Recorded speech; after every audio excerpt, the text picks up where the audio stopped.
I guess I'll start off. It's a very simple concept. It's not rocket science. I got this from a conference I was at, and everybody gets about 30 seconds, right? 60 max, depending on how much you like to talk. But just 30 seconds. What's maybe a share that you have, if you have a share, or what's one takeaway you got? The biggest, and I can go first, right? The biggest the share. I've obviously been on the panel, so I could. You're tired of my voice, but the takeaway was actually from Josh Dirks. He talked about using something called Meeting.ai. Unlike the other note taker apps we're using, it can actually tell you when people are dropping off from different meetings, when you're being boring, which inevitably I can be from time to time. I know it's hard to believe. So I thought that was a very useful share, and that was my big takeaway that I'm going to use. What about you, Nick? What share and takeaway? I think I'll go back to Greta's talk. She talked a lot about multi-channel marketing versus omni-channel marketing, and it's a really good reminder that the two things are not the same. Marketing in multiple channels and marketing in a way where the channels work together is a huge difference, and I think that's easy to forget as a marketer as you're so channel focused. There you go. Pass it on next. That easy. Oh, there was so many interesting things. I think I got a lot of the questions. In just terms of what people were asking, and just now I got to dig into this a little bit more to understand some of the way the algorithms are changing and whether or not it actually is downgrading people for pay. I haven't seen it, but I'm willing to accept it's a possibility. So now I've got something to go research. So that's is interesting. We'll see. Yeah. Pass to the next person who wants to share. Talk about a share or a takeaway or both. Here, Tom, we'll start with you. Yeah, it's not necessary. Yeah, it's a share. It's more of a reflection. I'm going back to the customer journey perspective. The company that we are kind of like a startup, also startup, but an incubator.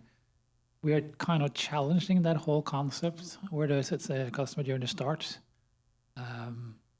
Starting with what is a why in the first place? And how can you actually identify the why part of it? And we believe that there are ways to uncover the why that is not done today, or that human factor. And then when I take that part and also connect it to the AI discussion, I think there's really untapped potential when you start to combine the ability of AI to explore and on top of your human ability to kind of use your intuition to see more, then I see that there's for me, I really want to explore more of that connection. That's what we are doing, finding that, truly understand that human connection between who you are and what you're capable of creating and the things you want to create. And how can I capture that as early as possible so that you don't spend all this endless time trying to figure out it wasn't for me. But I spent 2-3 years trying to get there, and it didn't succeed. Like the 90% fail perspective, saying, why can't we flip it to be 90% succeed? And to do that, the starting point has to be correct. Because if the starting point is wrong, then you are going to end up at a 90%. So for me, that's what I want to explore. Sounds good. Why don't you just give us your name and your share and your takeaway. Hi, I'm Andre Ingolstad, son of Tom. I'll have a lot of different takeaways, and a lot of the things that have been talked about is very interesting because I'm coming from a European point of view, so hearing how marketers and people speak here in the States is very interesting. But the only thing that I have when it comes to social media and being the best influencer, whatever content creator, whatever you want to say, I think for brands these days, one of the things that I learned pretty early on was it's not always the best way of trying to find the UGC or getting influencers to be the person that's going to speak about your product, because we talked about earlier, it's your baby. So you're always going to be the person that has the closest connection to it.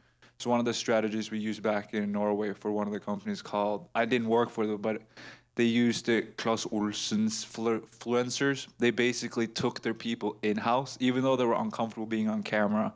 They didn't really feel the need to be that person, but they rebranded the people in the company to become the influencers of the brand, because then it becomes more of a unique approach to both building up your personal presence, your own strength, but at the same time, these are the people that know the most about your brand and how to be vulnerable, the challenges about coding or whatever. But again, my social media world is very different from the startup world. I've focused on social media because the only thing I want to do in life is have fun. I want to be outside, adventure, and I want to take pictures of beautiful cars and all that. So I think I have a lot of takeaways based on that perspective too, and not always about how to sell a product, but how can I have the most fun in life? And I think there's both a correlation, but also a different way of using social media for me than how a brand would do. So yeah, that's my takeaway and reflection. John? Yeah, 30 there's some learned some great stuff. I thought one of the presentations early on, I mean, Greta's was really good. There was some cool stuff with the B2B there. I took some screenshots because just thinking about that. And then Angie, I think her presentation was just really good on those fundamentals of building a brand. And before you think about designing a logo or building a website, figure that stuff out. I thought that was really good. And then, yeah, I mean, the whole panel, I didn't know I was going to be up there with the guy from eBay. That's kind of cool. I think somebody mentioned that, but I didn't really think about that. But yeah, I thought it was, Brian's thing was really interesting. Like I use Otter AI, but just thinking about how I could use it even more than I'm using it, right? Because that's pretty amazing. But yeah, I mean, fantastic. Just got some great takeaways. Thank you. I'll go last. Okay. Hi, I'm Dana Robinson, and I got lots of takeaways, but I'll give you a share thing that I use. I've had to learn to use technology that fits how I express myself, and I am I'm better at communicating verbally than writing. So when I have to write something and I'm stuck, I go for a long walk and I transcribe onto Otter AI. And then when I'm back at my computer, I just copy it from there and put it into Jasper and say, make this into a newsletter. And then it makes sense. And then I edit it. So instead of being stuck all afternoon, I can get out there and walk and make it work. So I'm finding fun ways to use AI that work with my brain. Great. That's cool. I like that. Yeah. My name is Kyle. Probably my biggest one was actually going back through the thing that Brian had talked about with Fathom and actually digging in a little bit deeper into certain pieces that you might have missed in that transcript, especially and this actually fell into the meeting part for meeting.ai, where people actually lose kind of attention on what you're talking about, because I never even thought about that aspect, and it's massive. You can tweak so many things to transform that into sales, so really helpful today, you guys. Well, I really needed to hear that organic is 90% harder. It makes me feel so much better, actually. And we just started a Reddit ads campaign, and it's been actually really, really successful. So what you're saying absolutely made sense to me. The second thing, I have 3 takeaways.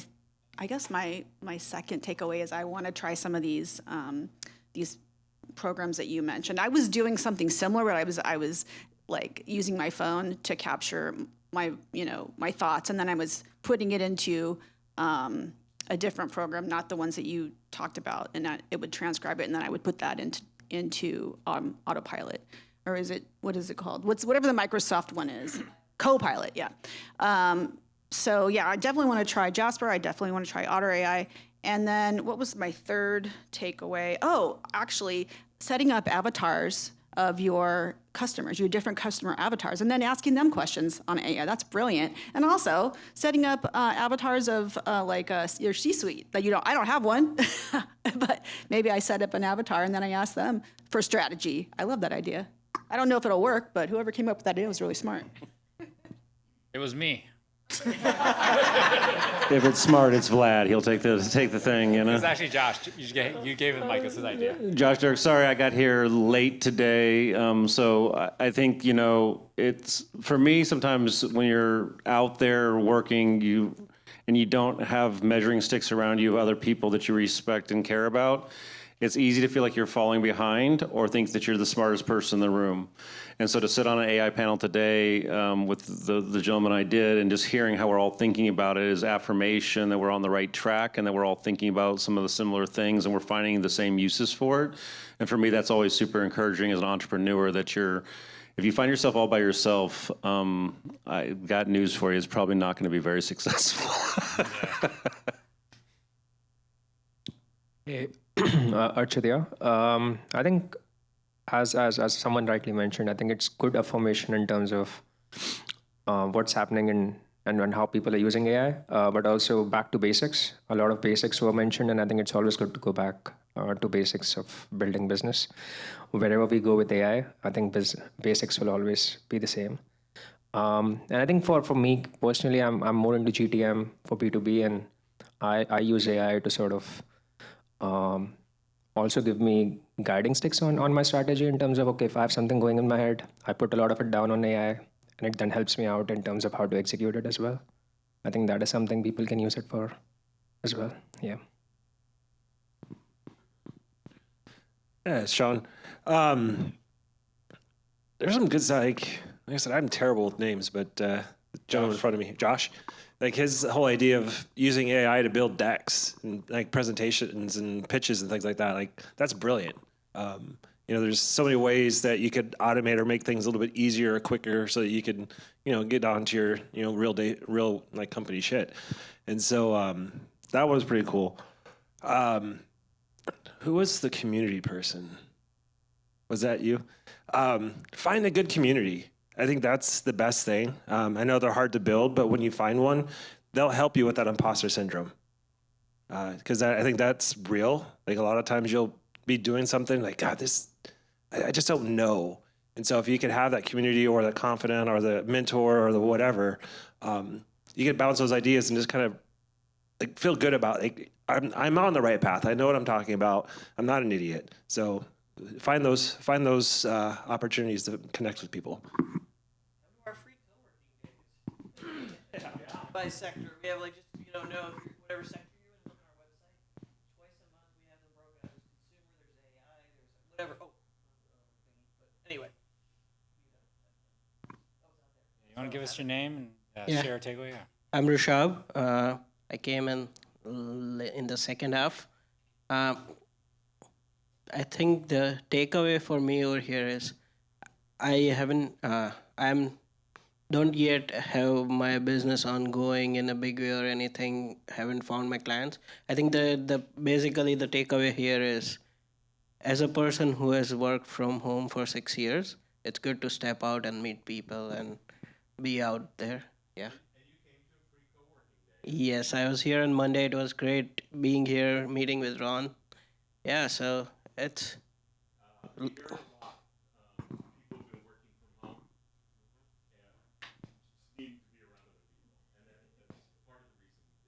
Right, yeah. Lots of software engineers in this area who work from home. Yeah. All right. All right. David Park. Missed the first third. I was online and then I drove here for the last third. So this was great. Biggest takeaways. I think I really like the whole community building aspect. Rather, I think this was your talk where it's not just you're engaging, you're just not like posting, but you're building out the community and what it means to build a community. It's not just like creating like a group of people and inviting them on WhatsApp or something like that. Actually engaging and bring something that you like. And then I think on the later talk during the panel, I heard about the different ratio of what you want to offer them. I've been realizing a lot of the promotions have been like very natural. Like I'm watching this reel and then it looks really funny. And then I realized, oh, wow, this is a promotional content. I didn't realize it. So I knew they were really good at that. So it's interesting to hear about all of this. SEO and paid, all the talk. This was like a whole new world to me. What was that? The Google. There's a place where if you go to Google to verify your website, it tells you like all the traffics and whatnot. That's really cool.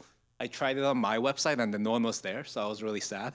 But not that I publicize it or anything, but I'm gonna definitely check it out and the other sites that I have and for like other organizations and whatnot. So I think lastly, the whole AI tool chat was super interesting. I've used some, got to learn a couple of new things. It seems like you can really daisy chain a lot of things to get a lot of work done. I took some notes and I tried to get the AI to tell me what to say in here, but I didn't like what it said. So that's when I felt a little bit safer. I'm like, okay, I guess there's still more authentic thing that I can provide that AI can't provide. So, but a great event and looking forward to the next one as well. Exactly what the AI thing told you to say, huh?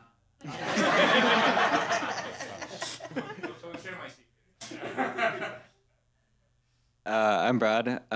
So I think one thing that stood out to me that I think tied together something that was sort of throughout this was, so Angie said that she often feels like she's a therapist. And I think that kind of connected me to something that I think it's really easy for us to jump to solutions before we've understood the problem. And one thing that I think was throughout this, like whether it was the AI stuff or Greta stuff or Angie's, was that, I mean, it sounds dumb, but if you don't understand who you're trying to sell to, and if you don't actually try to understand what they're trying to do, you're not going to be successful. And I think for me, and I think for a lot of people, it's really easy to think you want to tell other people what they need without understanding what it is that they're actually trying to achieve. And I think a lot of the information that was throughout this kind of helped to reinforce that in a lot of different ways, in terms of like just really thinking about what your potential customers or clients, what problems they're trying to solve, and actually just genuinely trying to understand it. Hi, fab session. So there are too many takeaways, but I will probably stick to the top 3. And interestingly for me, a lot of them are around personalizations, one, and second, basics. I think it's very easy to also get overwhelmed right now to say that, oh, AI is doing so much, maybe whatever I learned 10 years back doesn't apply anymore. And probably that's not true. There's probably just newer ways of doing the same thing. So that was a good reinforcement for me. Personalization, I've been a marketer, I've done personalization, I still try and do personalization in my outreach, and that's what works for us. But I never really thought of it in the angle of, I'll personalize a message to certain extents, put some snippets over there, XXXXX, repeat, like change this to their personalized stuff. But when Josh talked about it, it was a wholly different thought process for me. It's like, well, when you're trying to reach out, especially if it's a kind of a B2B-ish space, you're trying to reach out to different bakers in our case, and you have their web page, you have their website, you have everything. I still don't need just 5 versions of personalized emails to go out. It could literally be different for each baker. Blew my mind why I didn't think of it earlier. And then the other one was conversion. So as a new website, I think one of the things that I've often struggled with and asked this question about is you can play a lot when you have a lot of data. But when you have minimalistic data, using stats or analysis can sometimes almost be misleading.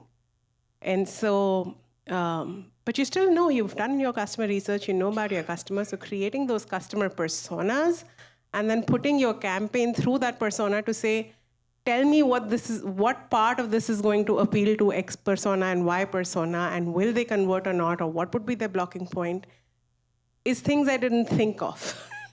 So yeah, that for me was like eye-opening. Hey, your name's Divya, sorry. Divya. Achin from Zesty. And I think we talked about a lot of AI tools today, so that was great.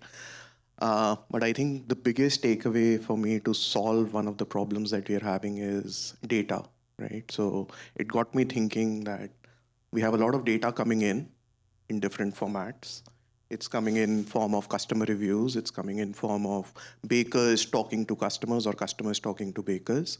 And it's all bifurcated right now. So how can we have a data repository and then use that to then have more logical understanding of how our ads are performing and how the SEO is working and tie it all together. So I think that's one thing that probably we'll start working on. My name's Stacy from Tech Alliance, nonprofit in Seattle. And I think my biggest takeaway was just to go play around with different tools. Excited to go try Reddit. I've been on it, but not for community necessarily. Fathom and Jasper, I've never tried Gemini. I've tried Copilot and ChatGPT, which I use every day. And I think the paid versus organic was a very impactful for me. So I didn't realize how much it had changed. And we were throwing around the idea of doing blogs on our site, and I think now that was a push to go do some more blogs and some more organic, some different styles. So anyway, I appreciate it and excited to go try some new things. Hi, I'm Akil. This marketing in general is a very new space for me, so I was learning a lot. I don't know, I could list everything that I learned, but I think one of the things was it was kind of self-evident that social media obviously makes sense for B2C companies.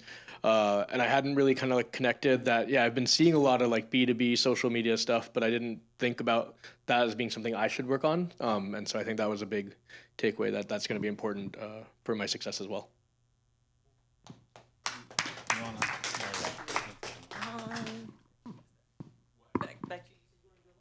Oh, geez, on the spot. Okay, what's my takeaway? I hear every day, by the way, I just have to comment on this first, about the loneliness thing, lonely being at home, and I never get to leave here, which is the antithesis.